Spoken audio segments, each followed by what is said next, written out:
Hello students, as you know that we are discussing chapter 17, that is forests our lifeline. So we have completed some topics in this chapter in previous lecture. Now we will discuss activity 17.2. 17.1 it is also completed. Now we discussed in previous lecture canopy and understory in forest. After this, we will discuss the para. A few children were busy watching beautiful butterflies fluttering here and there on the flowers of shrubs and herbs. They had a close look at the bushes.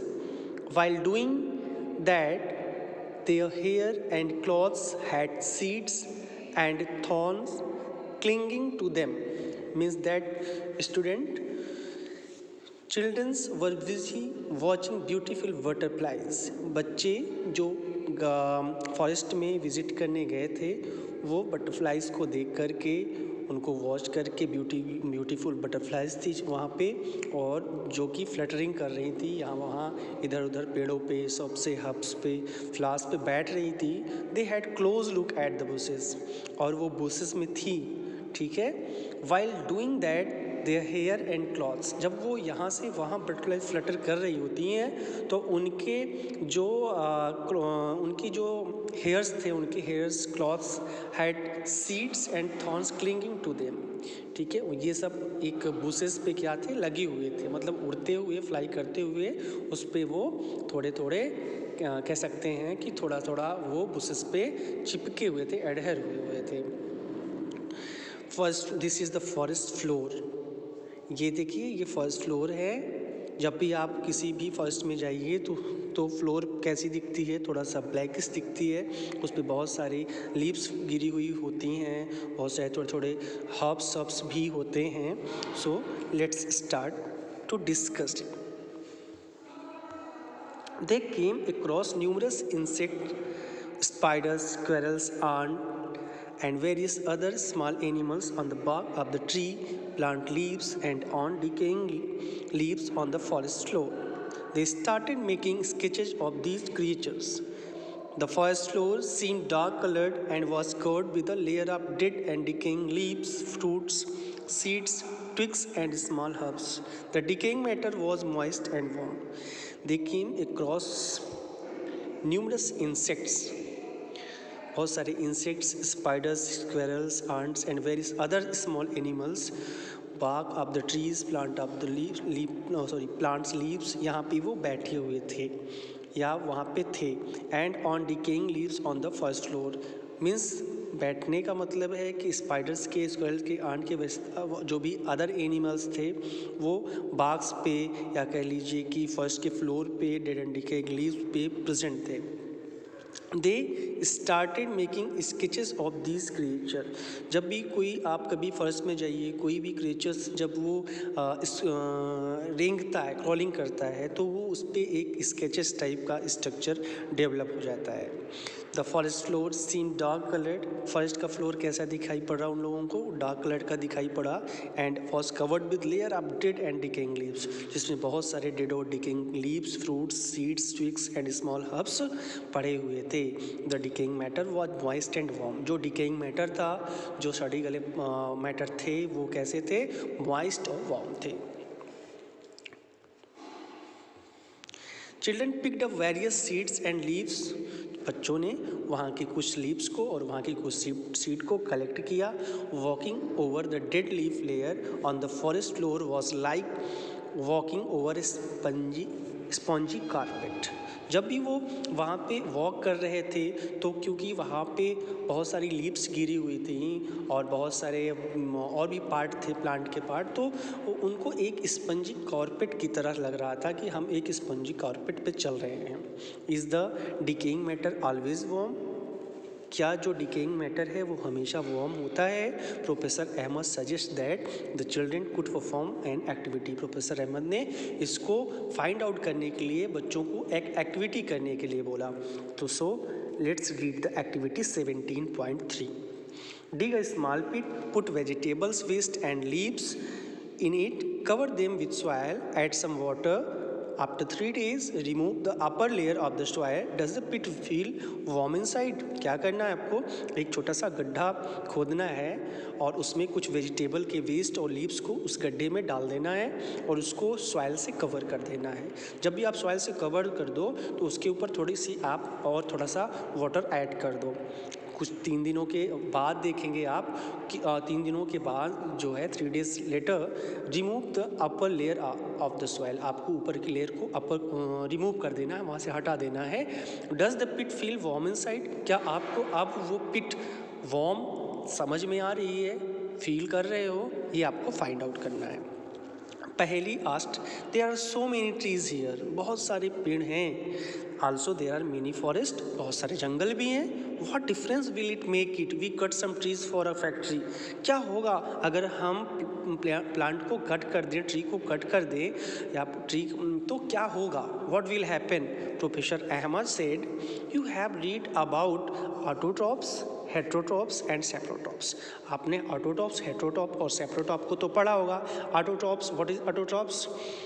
Autotrophs क्या हैं? जो animals या जो plants अपना भोजन अपना खुद prepare कर ले, उन्हें हम ऑटोट्रॉप्स कहते हैं। हेट्रोट्रॉप्स जो दूसरों पे डिपेंडेंट रहते हैं फूड्स के लिए। सेप्रोट्रॉप्स जो डेड और डिकेइंग मैटर पे डिपेंडेंट होते हैं, उन्हें हम सेप्रोट्रॉप्स कहते हैं। आई होप ये सब आपने पहले पढ़ा होगा। You have learn how green plant produce food.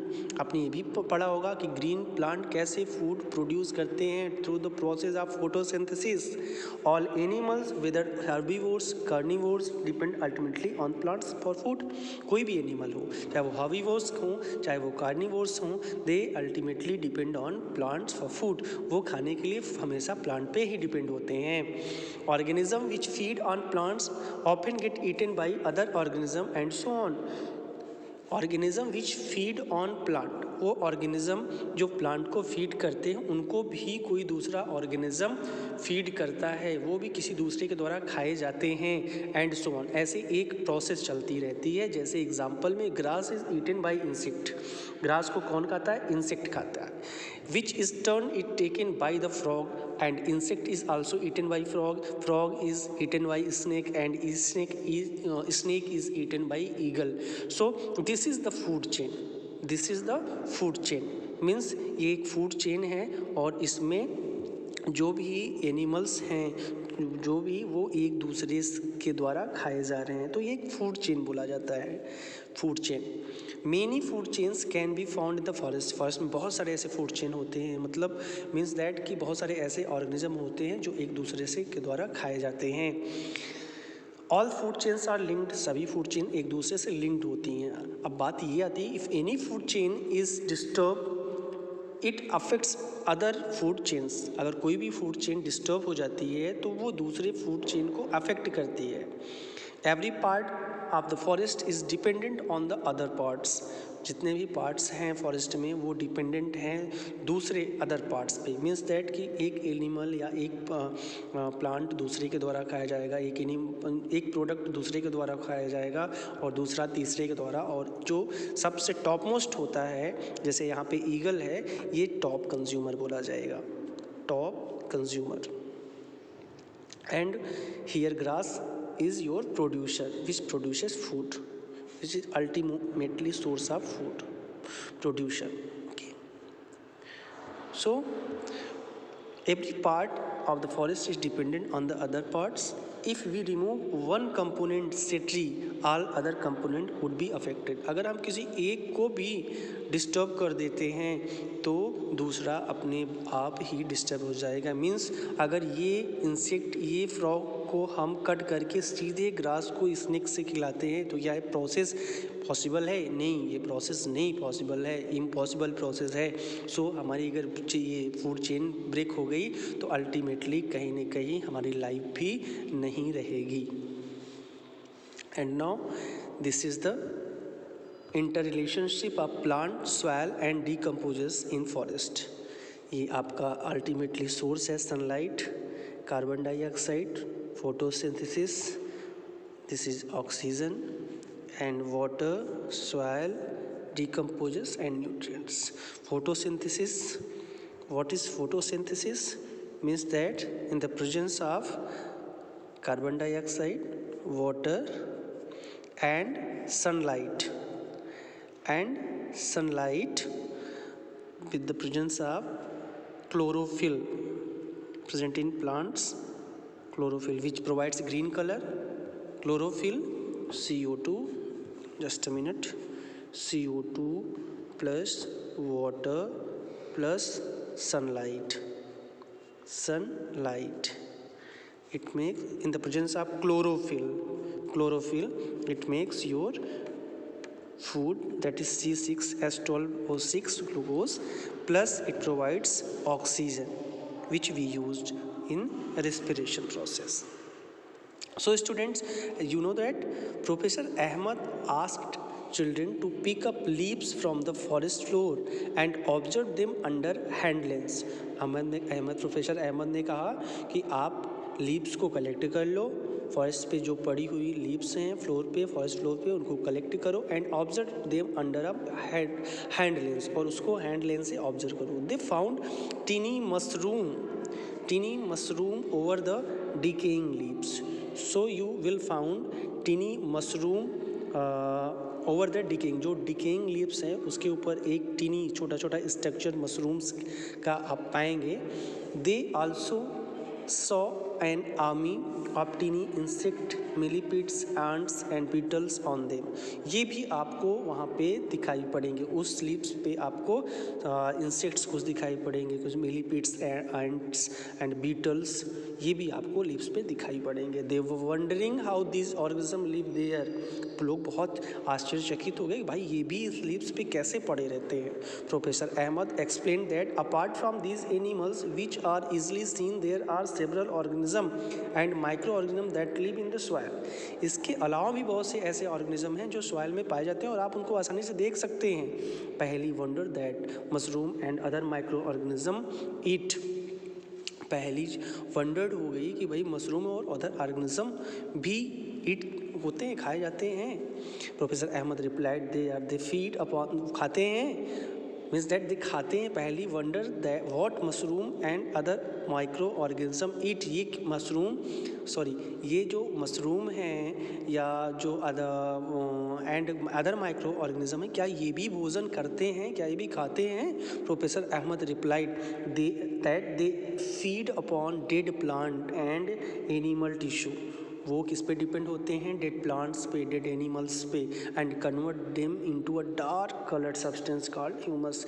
और इसको किस में कन्वर्ट कर देते हैं, ह्यूमस में, जो कि कैसा कलर्ड होता है, डार्क कलर्ड का सब्सटेंस होता है humus. You have learn about humus in chapter 9. आप ह्यूमस को चैप्टर 9 में पढ़ चुके हैं. In which layers of the soil would you find humus. आपको फाइंड करना है कौन सी लेयर ह्यूमस लेयर होती है. What is the importance to the soil. So you also read this, you have read this chapter in chapter 9, this topic in chapter 9. The microorganisms which convert the dead plants and animals to humus are known as decomposers. वो अब microorganism जो dead plants और animals को humus में convert कर दे रहे हैं उन्हें हम decomposers कहते हैं. These microorganisms play an important role in the forest. ये भी वो माइक्रो ऑर्गेनिज्म है जो फॉरेस्ट में जिनका बहुत इंपॉर्टेंट रोल होता है. Soon Paheli removed some dead leaves and discovered under them a layer of humus on the forest floor. जल्दी ही पहली ने रिमूव किया कुछ डेड लीव्स को एंड डिस्कवर्ड अंडर देम, उसके नीचे देखा तो उन्हें ह्यूमस दिखाई पड़ा फॉरेस्ट फ्लोर पर. The presence of humus ensure that the nutrient of the dead plant and animals are released into the soil. जो अगर ह्यूमस वहाँ पे है मीन्स दैट कि वहाँ की जो डेड लीव्स हैं, डेड प्लांट्स प्रोडक्ट्स हैं, एनिमल्स हैं, वो सब डिकम्पोज होके किस में मिल गए हैं, सॉइल में मिल गए हैं. So the nutrient get mixed into the soil from the dead animals, from the dead plants parts. From there these nutrients are again absorbed by the root of the living plants.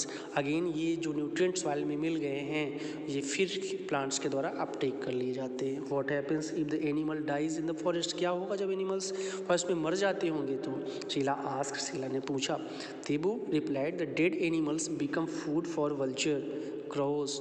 जैकाल्स and insects. उन्होंने कहा कि ये भी किसी का भोजन हो सकते हैं, जैसे वल्चर का, क्रॉस का, जैकाल्स का एंड इंसेक्ट्स का। In this way the nutrients are recycled, इसी वे में न्यूट्रिएंट रिसाइकल्ड होता है, क्योंकि जब न्यूट्रिएंट रिसाइकल्ड होगा तभी तो सभी को मिलता रहेगा। So nothing goes waste in forest, इसलिए जंगल में कुछ भी बेकार नहीं जाता है। पहली reminded Professor Ahmed that he had not explained why forests are called green lungs। पहली रिमाइंड करती प्रोफेसर अहमद को कि क्यों ग्रीन फॉरेस्ट को क्यों लंग्स कहा जाता है, क्यों बोला जाता है ऐसा। Professor Ahmed explain that plants release oxygen through the process of photosynthesis, plants oxygen release करता है फोटोसिंथेसिस के प्रोसेस से। The plant help to provide oxygen for animals, और इसी ऑक्सीजन को फोटोसिंथेसिस थ्रू जो ऑक्सीजन रिलीज हो रहा है इसी को एनिमल्स यूज़ करते हैं रिस्पिरेशन प्रोसेस में। They also maintain the balance of the oxygen and carbon dioxide in the atmosphere, और इसी से कार्बन डाइऑक्साइड गैस और ऑक्सीजन गैस मेंटेन रहती है एटमॉस्फेयर में। That is why forest are called lungs, इसी कारण से फॉरेस्ट को लंग्स भी कहा जाता है। जैसे कि आपने यहाँ पे देख सकते हैं, ये आपका प्लांट्स ने CO2 लिया, फोटोसिंथेसिस की प्रोसेस परफॉर्म की, और फोटोसिंथेसिस की प्रोसेस परफॉर्म करने के बाद आप जानते हो एंड प्रोडक्ट आपका क्या बनेगा, ऑक्सीजन बनेगा। ये ऑक्सीजन का हम एनिमल यूज़ करते हैं, और फिर हम एनिमल रिस्पिरेशन के थ्रू CO2 को रिलीज़ करेंगे। ये CO2 फिर प्लांट के द्वारा अपटेक कर लिया जाएगा, फिर प्लांट ऑक्सीजन रिलीज करेगा, इस ऑक्सीजन को फिर हम यूज़ करेंगे। So this process will continue, balance of oxygen and carbon dioxide. This is balance of oxygen and carbon dioxide. So next topic or next para we will discuss in next lecture. Thank you.